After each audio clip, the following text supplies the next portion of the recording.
Egypt didn't always exist. Before Narmer, there were two separate kingdoms along the Nile, one in the desert south, one in the swampy north. They had been rivals for centuries. Around 3100 BC, Narmer crossed the border with an army and conquered the north.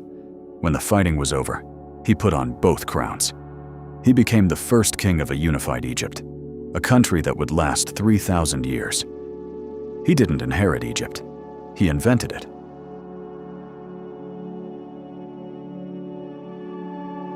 Before Djoser, Egyptians built their tombs from mud bricks.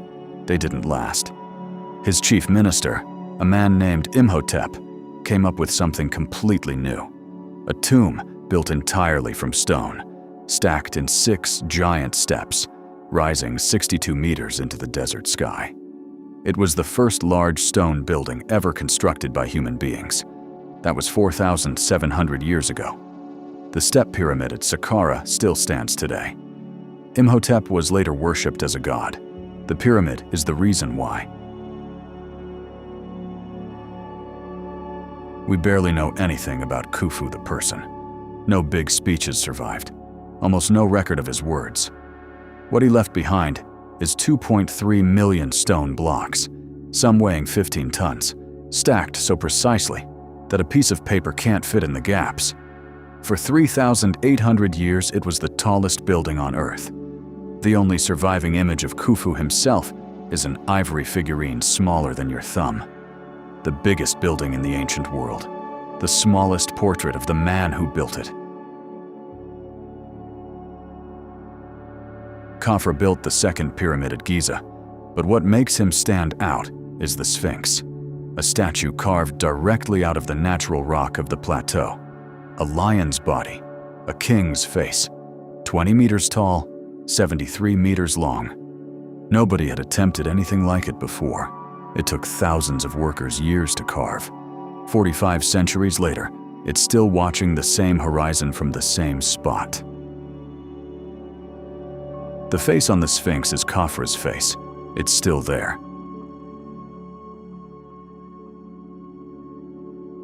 Pepi II became pharaoh when he was 6 years old. He ruled Egypt for somewhere between 64 and 94 years, longer than any other king in recorded history. But a reign that long has a price. By the time he died, the country was falling apart. The provincial governors had stopped sending taxes. Officials had stopped following orders from the capital. Egypt had basically given up waiting for him to die. He reigned for almost a century. Egypt fell apart the day he died.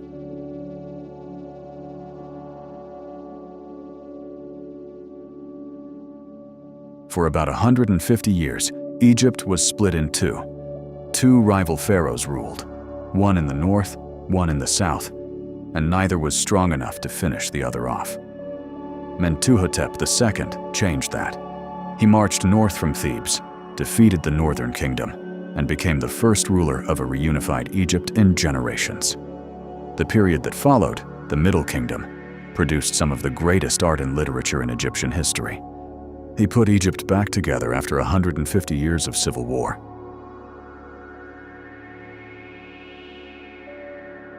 Senusret III was one of the most effective rulers Egypt ever had. He fought 4 campaigns into Nubia and built a chain of massive forts along the border. He stripped power from the regional governors, who had been acting like independent kings. He reorganized the entire government. Then his sculptors did something unusual. They carved his face with heavy eyelids, deep lines, and a tired expression. Not the usual smiling god king. A real human face, worn down by real work. His face is still the most honest royal portrait in Egyptian art. For over 100 years, a foreign people called the Hyksos had controlled northern Egypt. They brought weapons and military tactics the Egyptians had never seen before. Ahmose I spent years learning those same tactics, then turned them against the Hyksos and drove them out for good. The kingdom he built afterward, the New Kingdom, would become the most powerful Egypt ever knew, with its greatest pharaohs still to come. He drove out the invaders, then built an empire using everything they had taught him.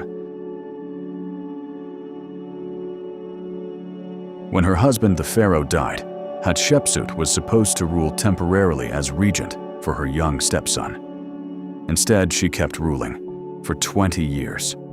She wore the pharaoh's crown and the ceremonial beard. She launched trading expeditions deep into Africa and built some of the finest temples in Egyptian history. When she died, her stepson spent years chiseling her name off every monument he could find. He didn't succeed. 3,000 years later, her statues are in museums around the world. He tried to erase her from history. He failed. For the first 20 years of his reign, Thutmosis III was forced to stand aside, while Hatshepsut ran the country. When she died, he went to war and didn't stop for decades. 17 military campaigns, more than 350 cities and towns captured. At the Battle of Megiddo, he led his army through a mountain pass that every general said was too dangerous to use, and he won. He wrote everything down, one of the first detailed military records in history. He's sometimes called the Napoleon of ancient Egypt. Napoleon actually studied his tactics. Amenhotep III inherited the richest empire in the ancient world and made it richer. Foreign kings wrote to him constantly, the Babylonians, the Assyrians, the Hittites, asking for gold, asking for marriages, asking for favors. He built enormous temples and the 2 colossi of Memnon, 60-foot statues of himself that still stand today. His reign was peaceful and extraordinary, and then his son inherited the throne and decided to burn it all down. His colossi still stand on the Luxor plain, watching the Nile. Echnaton closed the temples of every god in Egypt, all 2,000 of them, and replaced them with one, the sun disk, called the Aten. He built a brand new city in the desert and moved the entire government there. He banned the old religion. It lasted about 17 years. After he died, his successors tore down his city, reopened the temples, and tried to erase his name from the records. For almost 3,000 years, almost nobody mentioned him again. He invented monotheism in Egypt. Egypt deleted him the moment he was gone. Tutankhamun became pharaoh at 9 years old and died at around 19, probably from an infection after breaking his leg. He wasn't an important ruler. His tomb was small, unfinished, and buried so deep in the Valley of the Kings that everyone forgot about it for 3,000 years. Then Howard Carter found it. In 1922, with gold everywhere, a solid gold coffin, and the famous death mask. He became the most recognized pharaoh in history because his tomb survived when everyone else's was robbed. The most famous pharaoh who ever lived, almost entirely by accident. Ramses II ruled for 66 years and made sure everyone knew about it. He built temples across Egypt, Abu Simbel, Karnak, Pi-Ramesses. He had over 100 children. He fought the Hittites at Kadesh, and when it ended in a draw, signed the world's first peace treaty. A copy hangs in the United Nations today. When his mummy arrived in France in the 1970s, it needed an official passport. Occupation: king. He was the last pharaoh who made the ancient world afraid of Egypt. Around 1175 BC, a wave of invaders called the Sea Peoples swept through the Mediterranean and destroyed most of the great civilizations of the ancient world. Ramses III stopped them. He fought them on land and at sea, and won. It was one of the greatest military victories in Egyptian history. Then his own wife organized a plot to have him murdered.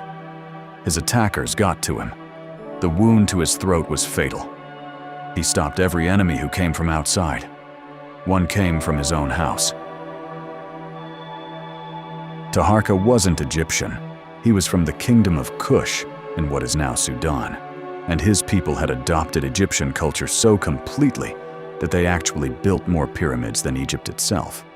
When Taharqa took the Egyptian throne, he ruled it like a proper pharaoh, following every tradition.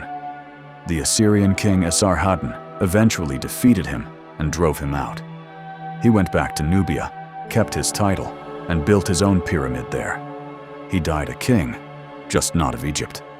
He left more pyramids in Sudan than the pharaohs built in Egypt.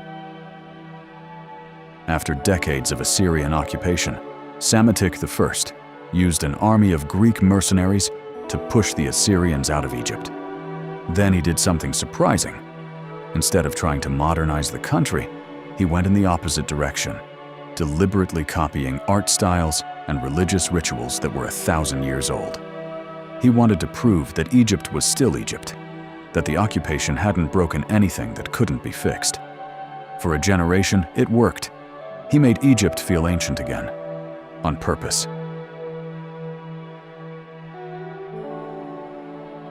Around 600 BC, Necho II hired a Phoenician crew and sent them south into the Red Sea with one instruction: keep sailing until you've gone all the way around Africa. 3 years later, they came back, from the west, through the Mediterranean. They had done it. The historian Herodotus wrote the story down but said he didn't quite believe it. The detail that convinced modern historians: the sailors said the sun was on the wrong side of the sky as they rounded the south tip of Africa. That's only possible if the story is true. He sent ships to find the edge of the world. They found it. Nectanebo II was the last pharaoh with Egyptian blood to rule Egypt. When the Persian king Artaxerxes III invaded, his army fell apart and he fled south. Not captured, not killed in battle, just gone. The Persians walked into Memphis and declared themselves the new rulers. 3,000 years of native rule, 3,000 years of pharaohs, ended not with a famous last stand, but with a king quietly slipping away in the night. He was the last Egyptian pharaoh. No one who came after him was Egyptian. Cleopatra was actually Greek. Her family had ruled Egypt since one of Alexander the Great's generals took the throne after Alexander died. She was the first in her dynasty who bothered to learn the Egyptian language. She allied herself with Julius Caesar, then with Mark Antony, and pulled Egypt into the middle of a Roman civil war. When Octavian's fleet blocked the harbor of Alexandria in 30 BC, she knew it was over. She chose how it ended. With her death, 3,000 years of pharaonic history came to a close. She refused to be taken to Rome as a trophy. That was her final decision.